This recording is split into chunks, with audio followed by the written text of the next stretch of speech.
Hi everyone, and welcome to our second week on climate change. Last week we talked about how carbon dioxide is associated with changes in temperature in our atmosphere. We also talked about how carbon dioxide is a greenhouse gas due to how it absorbs infrared radiation. Now, the one thing we really didn't talk about was where does all of this carbon dioxide come from? And in this lecture, I hope to explain that a little bit. All right, let's get started. So to get started on where all the carbon dioxide is coming from, I'm going to take you way back when in history to about 3 billion years ago to the Archaean Era. During this time, it was after the formation of our Earth, and the Earth had started to cool down at this point. So we had liquid water on Earth, and that was important. But keep in mind, at this time frame, it was still 3 times as hot as it is now. And the funny thing about that actually is the sun was only 70% as bright as it is now. So we had less sunlight, but the Earth was much hotter. And much of that is due to the carbon dioxide and methane we had on Earth. We had about 10 to 200 times more carbon dioxide during this time frame. So it kept the Earth blanketed with all those greenhouse gases. And during this time, the oceans were also containing a lot of iron, and we only had about 2 to 3% land mass. And most of it was actually these little volcanoes that were poking out of the ocean, right, forming the land.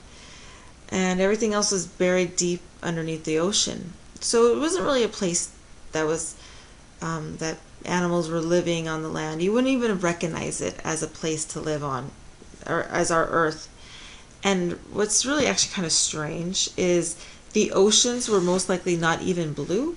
They were probably green at this time frame because we didn't have oxygen at this time. There was no oxygen pretty much on Earth. And the iron actually would have rusted, but it would rusted green in the ocean because of the lack of oxygen. Now, things really got interesting in this time frame when we had what we call the Great Oxygenation event. So we already had life in the ocean. They were single cell, small organisms that survived without oxygen.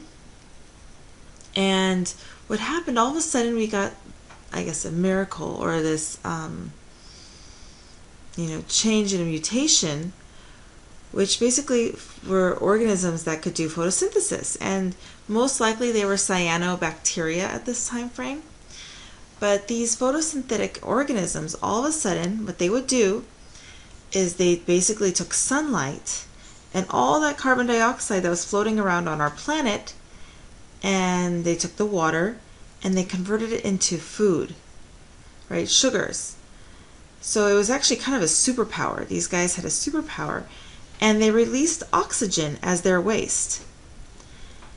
And unfortunately, this oxygen, or fortunately for us, but this oxygen was really toxic to everything else on the planet. And so these cyanobacteria were actually killing off all the other life on Earth due to the oxygen. And within a short amount of time, actually not short amount of time, but over time, we produce about 10% oxygen from these cyanobacteria, and our oceans turned a deep blood red. And that was just from all the iron in the oceans that were now oxidizing or reacting with the oxygen and turning red, or rusty red. We also know that the oceans were turning red just to the records in the Earth, right? The rock records. We could see the strata here on the rocks, where you could actually see the red deposits from all the iron coming out of the oceans. And what's really interesting is that these cyanobacteria were producing so much oxygen and taking up so much carbon dioxide that they were really cooling down the planet. And they cooled it down so much that we actually entered our first ice age. And we call this planet here that you're looking at is the snowball planet. And what actually happened is these cyanobacteria pretty much killed themselves.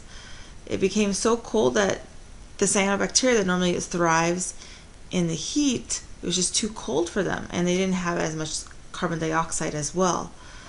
So there was actually a mass extinction during this time.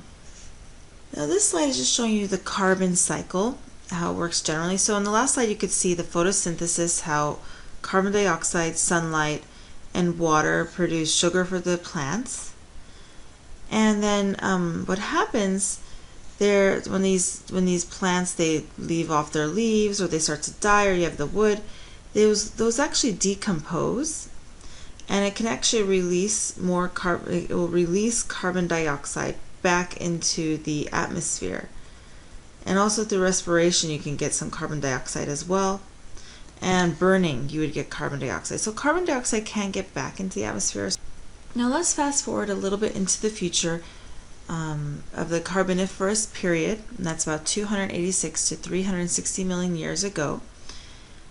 At this time, our planet had warmed up again. It was about 8 degrees Celsius hotter than it is today. During this time, we still had mostly very little land and mostly oceans. And even the Arctic regions were warm. They were swamp-like, kind of like you think of like Louisiana. And during this time frame, we had lots of algae in the water because it was warm. It was a perfect type of environment for algae. And also we had these little tiny ferns. And these plants actually absorbed a lot of the carbon dioxide out of our atmosphere. And the Earth actually, by the end of the Carboniferous period, the Earth actually cooled due to all this absorption of carbon dioxide from the plants. The Earth actually cooled to what it is to our current temperatures of today. Now, all of these ocean plants, the algae, the cyanobacteria, all of these plants and organisms eventually died, and at some point some of them decomposed and went back into the carbon cycle, back into the atmosphere, their carbon dioxide. However, some of them, instead of decomposing back into the atmosphere, they actually get trapped and buried under sedimentation. And so instead of that carbon getting back into the atmosphere, that carbon gets trapped underneath the earth. And with the right amount of pressures and conditions, you would create coal or oil and gas. The main difference being that coal is produced from wood, and oil and gas is mainly from the algae and the ocean, the organisms from the ocean, mainly the algae.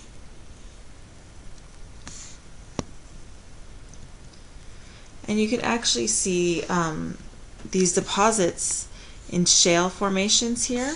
And this is you'd see for natural gas.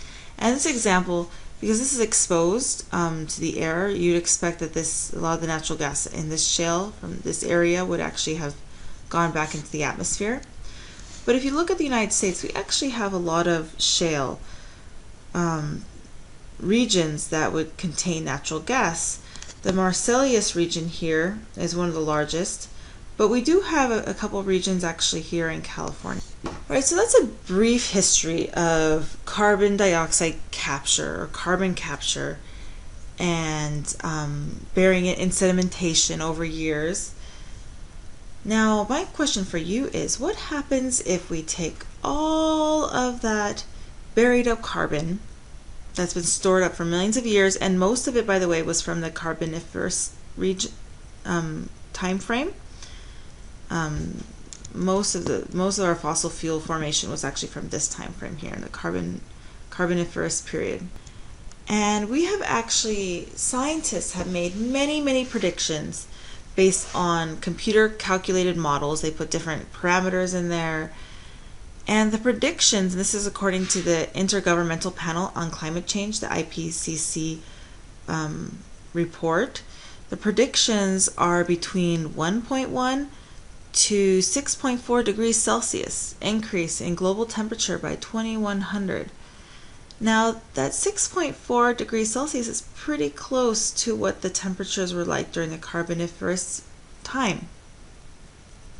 So, if we burn it all, we'll set our planet to a similar environment from a long time ago, where we didn't have much land, mostly oceans, and it was pretty hot. So basically, we're just releasing stored carbon dioxide. And as the United States, we have about 4.6% of the world's population, yet we have 24% of the emissions of carbon dioxide, so a quarter of the emissions. And from just U.S. coal burning, we exceed 146 other nations with 3/4 of the world population. The other major player here is deforestation. Actually, this is a National Geographic picture showing the deforestation happening in Brazil. And if you look at this NASA's carbon dioxide satellite, if you look at the colors here, this is just atmospheric carbon dioxide concentration, where red is 405 parts per million, so it's the highest region here, and the green would be 395 parts per million. Notice the highest regions of carbon dioxide would be in the region by Brazil, right, where all the deforestation is occurring. You have the United States, you have North Africa, the Middle East, India, China, and Europe as well are big players in releasing carbon dioxide. And anthropogenic or human sources of carbon dioxide, it's about 22% is from deforestation, 24% from industry, 28% from power heating stations, 17% from transportation, and 9% from residential and commercial.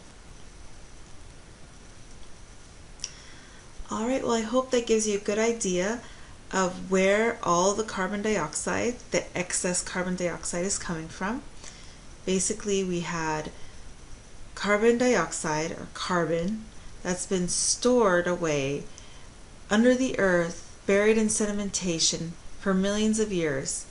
And that carbon actually cooled our planet, made it a very lovely place to live, and we're burning it in a very short amount of time. All right, let's see what that means in the next lectures. Okay, see you next time.